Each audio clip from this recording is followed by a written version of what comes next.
Dieu nous parle.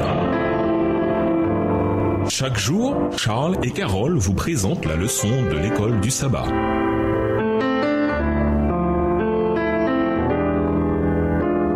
Bienvenue dans votre émission Dieu nous parle. Nous voilà à la leçon de mercredi. Par la foi, Rahab et les autres. Lisons Hébreux 11, le verset 31 et Josué 2, les versets 9 à 11. Pourquoi Rahab, une prostituée païenne, est-elle mentionnée dans ce texte qui parle de personnages bibliques saints? Hébreux 11, verset 31. C'est par la foi que Rahab, la prostituée, ne périt pas avec les rebelles, parce qu'elle avait reçu les espions avec bienveillance. Josué 2, les versets 9 à 11. Et leur dit, l'Éternel, je le sais, vous a donné ce pays. La terreur que vous inspirez nous a saisis, et tous les habitants du pays tremblent devant vous, car nous avons appris comment, à votre sortie d'Égypte, l'Éternel a mis à sac devant vous les eaux de la mer Rouge, et comment vous avez traité les deux rois des Amoréens au-delà du Jourdain, Sihon et Og, que vous avez dévoués par interdit. Nous l'avons appris, et nous avons perdu courage, et tous nos esprits sont abattus à votre aspect, car c'est l'Éternel votre Dieu qui est Dieu en haut dans les cieux et en bas sur la terre. Rahab est sans doute le personnage le plus inattendu d'Hébreux 11. Rahab est l'une des deux femmes dont le nom est mentionné. Elle est la 10e de la liste, les premiers étant les ancêtres et les patriarches d'Israël, et chacun était considéré comme étant juste. Quand on arrive à elle, nous découvrons que non seulement c'est une femme, mais c'est également une prostituée païenne.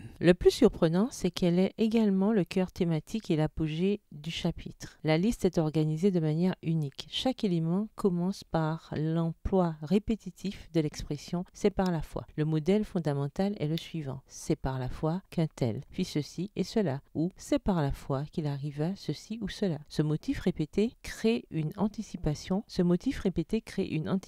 chez le lecteur qui s'attend à entendre l'affirmation capitale que c'est par la foi que Josué conduisit le peuple en terre promise. Mais le texte ne dit pas cela. Josué est passé sous silence et c'est une prostituée qui prend sa place. Après la mention de Rahab, le motif répétitif se termine brusquement par « Que dirais-je encore ?» Hébreux 11, verset 32. Ensuite, Paul énumère rapidement quelques noms et événements qu'il n'explique pas en détail. L'acte de foi de Rahab, c'était ce qu'elle avait entendu, cru et obéi, bien qu'elle ne vit pas. Elle n'avait pas vu les plaies d'Égypte ou la délivrance de la mer Rouge, ni l'eau couler du rocher, ni le pain descendre du ciel. Et pourtant, elle avait cru. C'est un bon exemple pour les auditeurs d'Hébreux qui n'avaient pas entendu Jésus prêcher et ne l'avaient pas vu faire de miracles. Et pour nous qui n'avons rien vu de ces choses non plus. Rahab était une prostituée qui vivait sur la muraille de Jéricho. Elle cacha les deux espions israélites envoyés pour se renseigner sur les défenses de cette ville. Grâce à sa gentillesse envers eux et à sa déclaration de foi en Dieu, les espions firent la promesse que la vie de Rahab et des membres de sa famille serait épargnée quand ils attaqueraient Jéricho. Extrait du livre Daughters of God, Filles de Dieu, chapitre 2, page 35,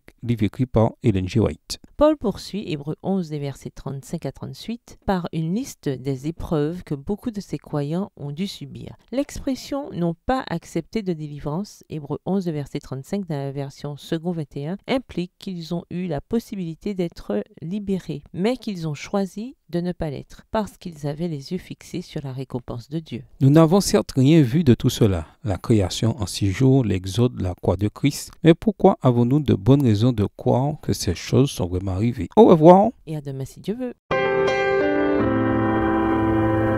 Dieu nous parle.